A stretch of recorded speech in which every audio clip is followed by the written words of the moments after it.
Ration card धारकांसाठी अत्यंत महत्त्वाची बातमी.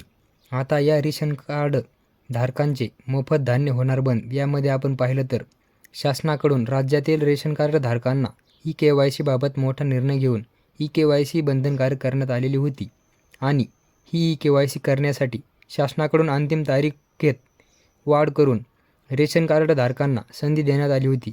तर चला, यामध्ये आता कोणकोणत्या लाभार्थ्यांचा लाभ बंद करण्यात येणार आहे, ई-के.वाय.सी करता येणार आहे का, याची संपूर्ण माहिती पाहूया.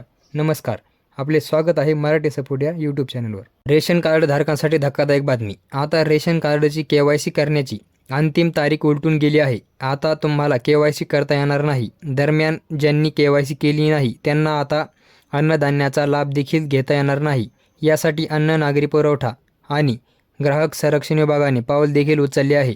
राष्ट्रीय अन्न सुरक्षा अंतर्गत ही ई-के.वाय.सीची मुदत संपुष्टात आल्यानंतर 1.5 कोटी लाभार्थ्यांनी नोंदणी केली नाही हे उघड झाले आहे.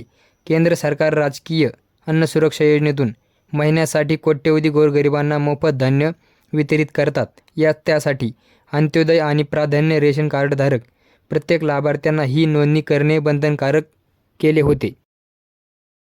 रेशन कार्ड के.वाय.सी करण्याची मुदत संपली आहे. अनेक रेशन कार्ड धारकांनी के.वाय.सी केले परंतु अनेकांनी अजून केले नाही. त्यामुळे त्यांना आता धान्य मिळणार नाही. यापुढे के.वाय.सी करण्याची मुदत देखील वाढवून देण्यात आलेली नाही. त्यामुळे के.वाय.सी न करण्याचा फटका लाखो नागरिकांना बसला आहे. राष्ट्रीय अन्न सुरक्षा योजनेअंतर्गत के.वाय.सीची मुदत संपल्यामुळे 1.5 कोटी लाभार्थी नोंदणी करू शकले नाही. त्यामुळे त्यांना आता धान्याचा लाभ मिळणार नाही.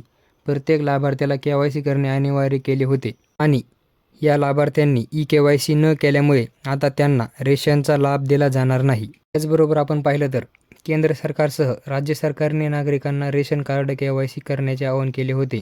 यासाठी अनेकदा मुदतवाढ देखील देण्यात आली होती. त्यानंतर अनेकांनी के.वाय.सी केले परंतु अनेकांचे के.वाय.सी करणे अजून बाकी आहे. जर तुम्ही के.वाय.सी केले नसेल तर तुम्हाला चांगलाच फटका बसणार आहे. या लाभार्थ्यांचे नाव रेशन कार्डमधून वगळले जाणार आहे. याचसोबत त्यांना आता धान्य देखील मिळणार नाही आणि या ई-के.वाय.सी न केल्यामुळे भविष्यात सुद्धा रेशन कार्ड मिळण्यात अडचणींचा सामना करावा लागू शकतो. तर मित्रांनो, असे होते रेशन कार्ड संबंधातील महत्त्वाचे अपडेट. हा व्हिडिओ तुम्हाला जर आवडला असेल तर लाईक करा, शेअर करा आणि याचबरोबर आपल्या यूट्यूब चॅनलला सबस्क्राईब करा. धन्यवाद.